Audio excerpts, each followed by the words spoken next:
our Reverend Joanne Boruck is going to come and talk to us about Mary Magdalene. So I invite our beautiful Reverend Joanne, Joanne Faith.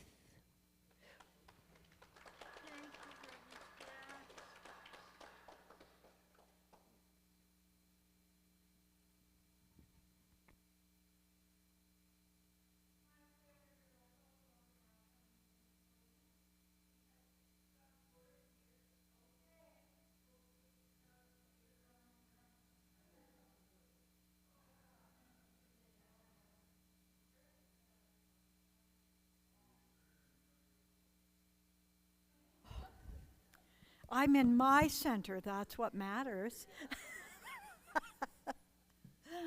Oh my gosh, it's so good to look out and see some people I haven't seen for a while, and some people that I see every Sunday that I never get tired of it.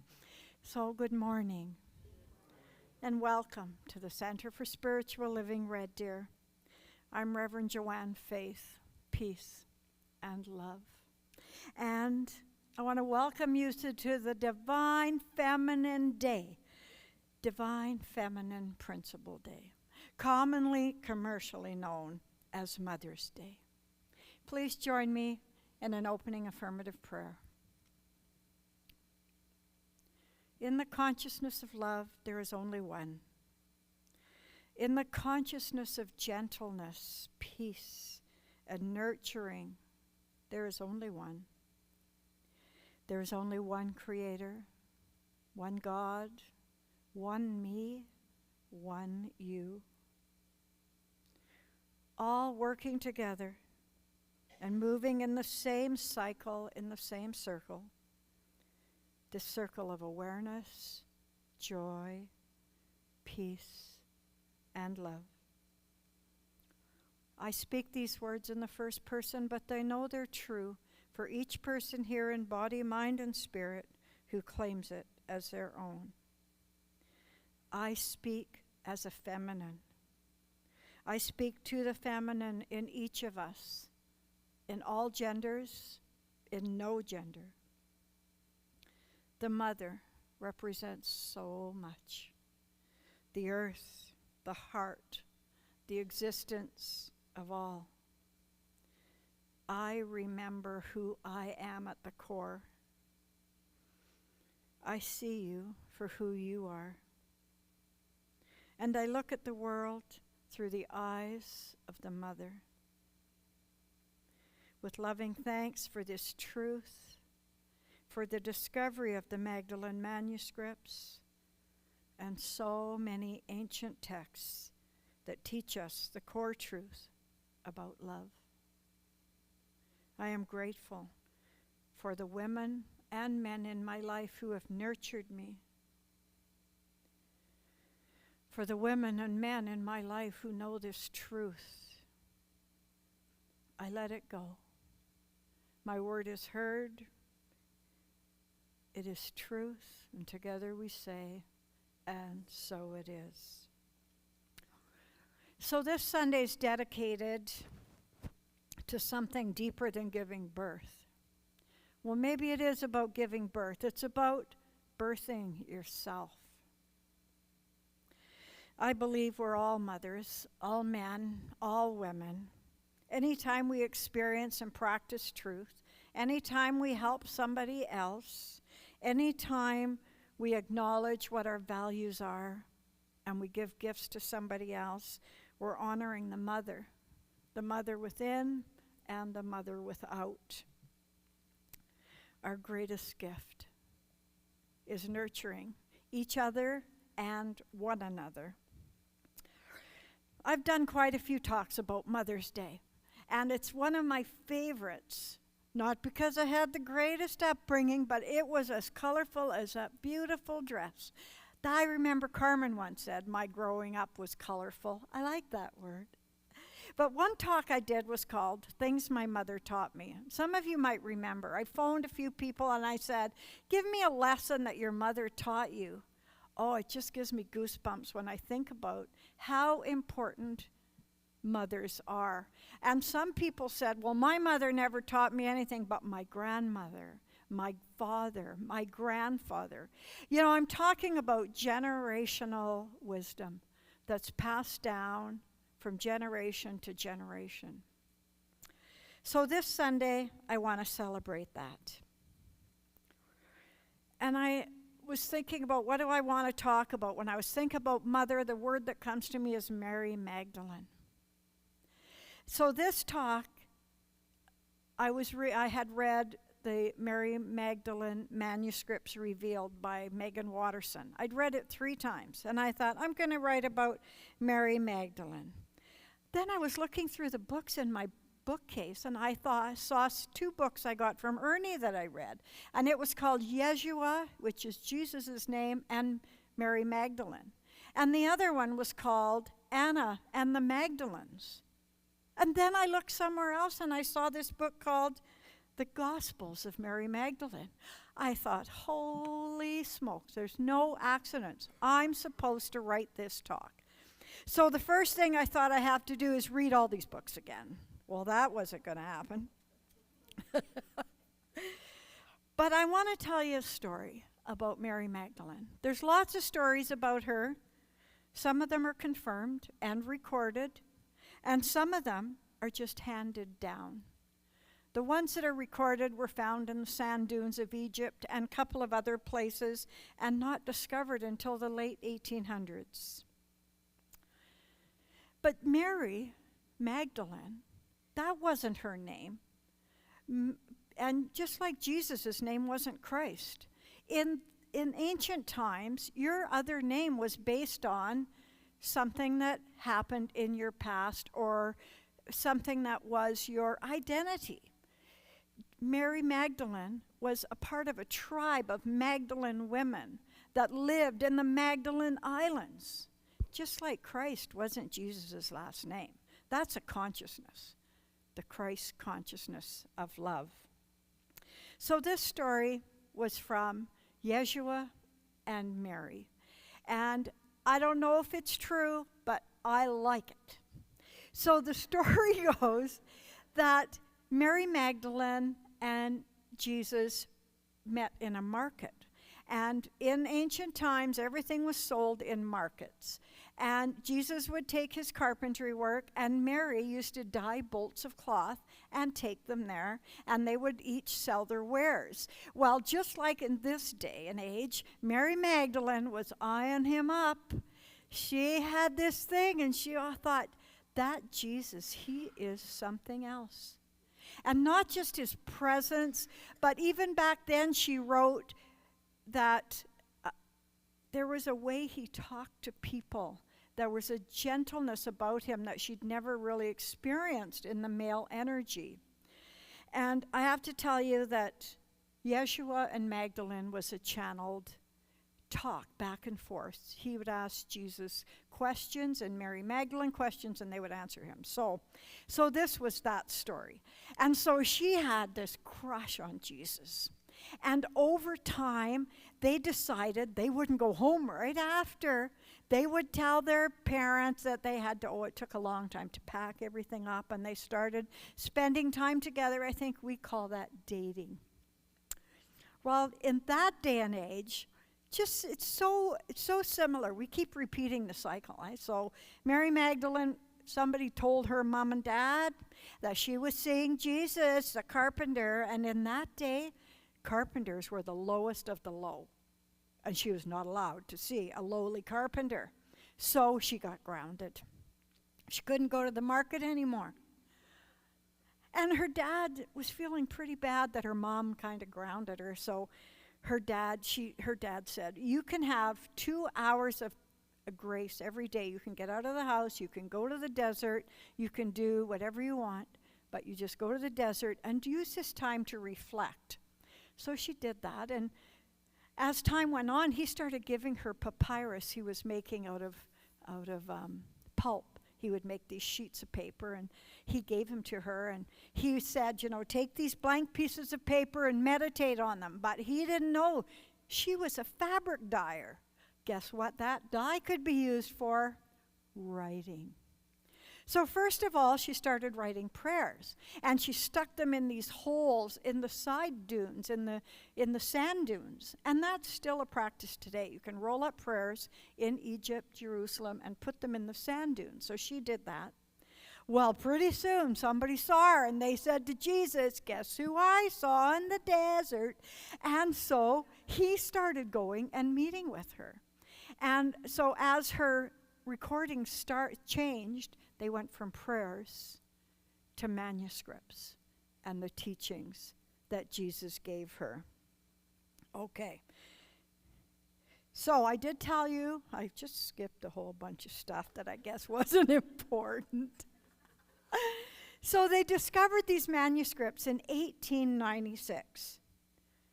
But it wasn't meant to be that they would be published for a long time. Karl Reinhardt was the first one who discovered them. And they were found later in urns that were buried by the monks and in these little holes in the sand dunes. But Karl Reinhardt found them at an antiquities market. But he didn't know what they were. They were written in this ancient language called Coptic. So he did a lot of research and he translated them into German. And so he carried them with him for a long time. And you know, when he started looking at them, there was an amazing thing that he discovered. The first 6 pages had been torn out. There was no first 6 pages. So Mary Magdalene's story starts on page 7, which I thought that was pretty symbolic. 7 days of the week, the 7 fallen angels, the 7 chakras, on and on and on. But one thing they thought is that all of them who wrote who translated these manuscripts thought, I think the answer to the greatest question that she asked Jesus, the answer was probably in those first 6 pages. Little did they know the little piece that was on the top of the 7th page was just enough to hook people and to want to know more. So on page 7 she says, "So now, Lord, what does a person who sees a vision see it with? Does he or she see a vision with their soul or their spirit?" And the answer to this was total science of mind. This is where I really got hooked. It says, the answer to this translation is, there can be no doubt about this truth, he said. A person does not see with their soul or their spirit, but the secret place where the two meet. And he called it the eye of the heart. Now, the eye of the heart in Greek is called nous, nous, which means all of us. In French, it's called oui, nous. So Jesus said, a person does not see with the soul or with the spirit, rather the mind that exists between the two. He called it the eye of the heart. He says it's the vision of perception of the soul. And I've often felt like I go through life and I only see what I want to see. I was telling Peter on the drive here that one of the classes I taught talks about we only see what we want to see. And there was a little video, maybe you guys remember, where there was people driving, there was cars driving down the road, and there was a pedestrian sign that was red, and somebody crossed the road and they almost got hit, and we all talked about that. And after I said, "Did you see the gorilla?" Nobody saw the gorilla. And then when I played it again, in the middle of that video was this huge gorilla crossing the road. How did we all miss that? And so that really spoke to me about when he says we only see what we want to see. And that's why her answer to Christ is still ours to answer. And maybe that's why the answer to this brilliant question was torn from the gospel in the first place, because it would have confirmed to us that we see the divine directly through our own self, That's where we see truth, through the eye of the heart, through the third eye. So I guess the story that I'm going to go on and tell you is what religious scholars would call the story of the Gospel of Magdalene. And it's called a conversion story. And why is? I've never heard of a story called a conversion story, but as I was reading my books, I knew what it meant. It meant it was to convert you. It converted me to read it. And the one thing I did read, funny, I was doing that talk about ascending. And when I was reading the Mary Magdalene manuscript, she says, there's ascension and there's ascending, and they're not the same. Who knew? Ascension means to drop deep into your heart. Ascending is to go up. So Mary Magdalene says the deeper you go into your heart, the higher you'll rise into your consciousness. So it all begins in your own heart. She also goes on to say that's when the angels appear, when you decide to choose love. And through all the books I've read, they talk about the eye of the heart, the eye of the heart, the eye of the heart. It's not gender, it's about love. Mary Magdalene gave so much depth to that thought. And Mary Magdalene, when she talked to Jesus, she was talking about vision and seeing, and she was all about that. She wanted us to be able to see what's already been there and to wake us up as to why some of us are operating on ego. And we operate on ego because we forgot who we are. And we feel separate from love. Now, 3,000 years ago, if she could fight tooth and nail to have her time with Jesus in the desert, surely we can just take the time to find our own heart. And she says, when you find that, you don't have to feel separate from love if you don't want to, she says. That's when we save ourselves from ourselves. And that's when we begin to see for the eye of the heart. I am the first, I am the last. I am the loved, and I am the scorned. I am the bride, and I am the bridegroom. Now again, I talked about how it never made it to press. So first of all, it was ready to go to press in 1912. And just as the printing was nearing completion, a pipe broke, and it all flooded. Now Karl Reinhardt found everything that he needed to rewrite it, but as soon as he got it rewritten, he passed away and it never got published. Then somebody else decided to revise it, and it was just ready for publication, 1917, World War I. Put it on the back burner again. Then, a little bit later, it was all ready to go to publication, World War II. I guess the world wasn't ready to hear that truth. That knowledge that comes from direct experience, she calls it. The texts discovered were also texts found of the Gospel of Thomas, the Gospel of Philip, the Sophia of Jesus Christ. There were some Gospels of John, and they were all found at Nakama, but Mary Magdalene's wasn't found there. Again, they found these ancient texts that weren't put in the Bible, and they put those over here, and they took Mary Magdalene's and put hers over here and sold it to a second-hand store called an antiquities market. But in 1955, that manuscript finally made it, and all these books came out of there.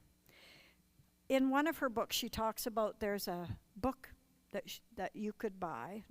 Megan Watterson, she bought it, and it's called the New Testament, and it's got all these hidden gospels in it. And that maybe that's going to be my next one. But the one thing that did come from the Christ consciousness was religion and Christianity. And Jesus and Mary decided this thread of Christianity, this original thread. I was looking online. Do you know how many religions there are? 10,000 right now. But then there was one. And she likened it to a red thread. Well, I had this experience with a red thread when I was in Hawaii. We were driving to look for some volcano and passed a Buddhist temple. And my sister says to me, "Do you want to go into that Buddhist temple?" Heck yes, let's go. So we went in there, and there wasn't a soul around. I guess it was a day of prayer, and there was just one Buddhist. And he said to me, "Would you like a prayer?" I said, "Okay." So he took me up to the temple, and I have that picture of me kneeling at his temple, and he did a treatment or prayer for me, and he handed me a red thread, and he tied it around my wrist. And he said, "When that red thread falls off, your prayers will be answered." And a little bit after that, my mother died. And not that my prayers were answered, but our last conversation that we had was about forgiveness, about acceptance, about women empowerment. And the very next day, 2 miraculous things happened. The red thread fell off, and this is probably not appropriate, but I never had another period. I thought, wow, thank you. My prayers were answered. So all these scripts were found, and this red thread that weaves through every one of us is the original seed of Christianity. And we've grown it so much, and we know that it's spirit, it's vision, it's so many things. It's not just G-O-D. It's not even just G-U-S-U-S. It's a metaphor for each and every one of us and what we can do as a human being. One of the things I read in there was also, so one of the manuscripts was found by Carl Jung. Isn't that interesting? Because he's a great psychologist, psychiatrist. What is he? Do you guys know? A philosopher. And a lot of the things he wrote about in his books were from the Magdalene manuscripts. But did he give it credit? So I think Carl Jung talked a lot about birthing. He was one of the first ones that talked about inner child and birthing. And didn't that come from the Magdalene manuscripts? How when we're born again, it starts with the red, and it's the red thread that gives us the ability to rise above all of that. So if you want to make a positive change in the world, I ask you to study this feminine path. All of us, men and women. Because the women have developed over the years. We've developed our warrior, we've developed our authority, and not that we're so much better, but men weren't given the opportunity or the permission to grow their feminine side, their nurturing, their compassion, their truth. So I think if you want to make a positive change, we all have to embrace both of those. We have to help the masculine generation grow their compassion, give them permission, and we have to grow our masculine side, because in the end, we're all one. And I think when we do that, that's called evolution, and that'll be a turning point for society. I am a lover of the feminine. I'm a lover of the body. I'm a lover of sexuality and emotions and earth and women. Love, that's the next great horizon. You know, Mary Magdalene, you'll see, because it took like 60 years to get it published. She couldn't be banished forever, but she had to wait until that seed that was planted germinated and published in a book. So in closing, I'd like to read you a meditation that was in this channeled book, and it's from Yeshua, and it's from the voice of the Magdalenes. And I want you to imagine, if you will, if you want, imagine Jesus on the other side speaking this to you, your higher self on the other side, your spirit guide, your power animal, whatever you connect with. So if you choose, I'd like you to close your eyes and take a deep breath and make that ascension as you drop into your heart center and breathe at your own perfect pace.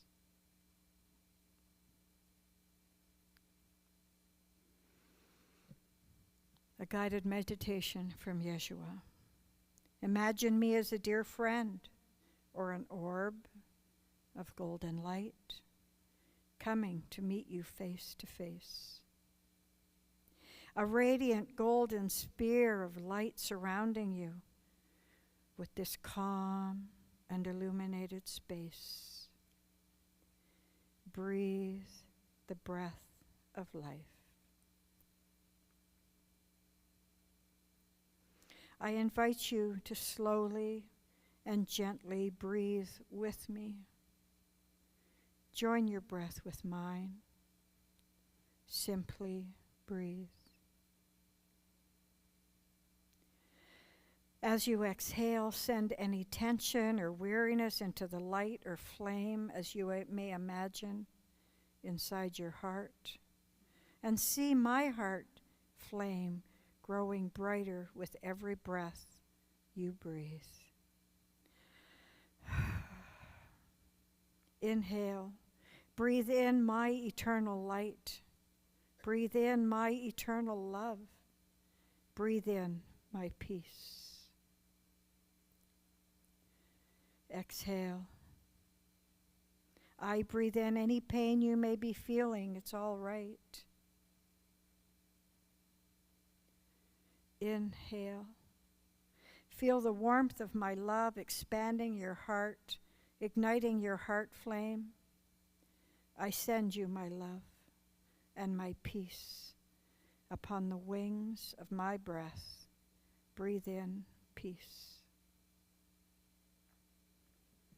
Exhale. I breathe in your pain, all suffering of your body, mind, and spirit. Give me your burden, and I shall make them light. Inhale, my peace I give to you. Softly breathe. Breathe the breath and rest in the stillness of the great silence.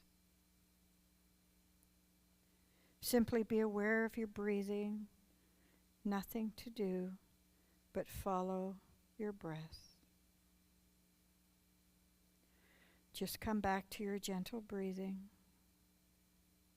Become aware of the breath within the breath, flowing freely with each inhalation and exhalation. Breathe in the infinite light and love. I see unto you peace, peace, peace. Allow the quickening of light with every cell. Allow the falling away of what no longer serves you. Breathe sweet peace into every cell. Come into the light. Gather up your fragmented self and place it into the eye of the heart, within the comforting womb of the Magdalene, the infinite heart of compassion. With every breath, receive, renew, vitality, every cell resurrecting. Peace to you now. Within this breath and into the end of the world, be not concerned about the form I may take when next we embrace, for you shall know me as I am.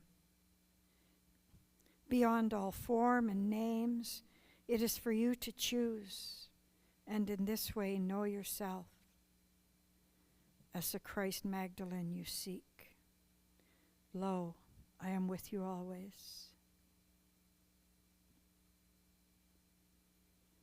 And when you feel ready, take a deep breath.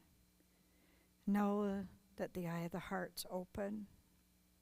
Your masculine feminine is in a state of harmony and balance.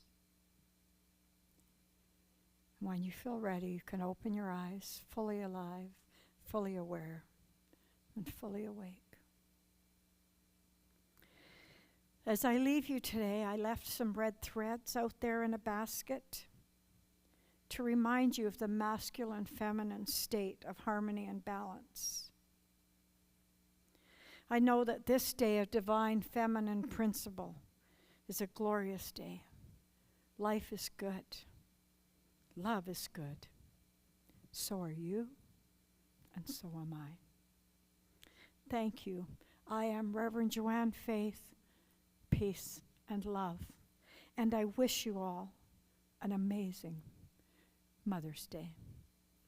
Peace.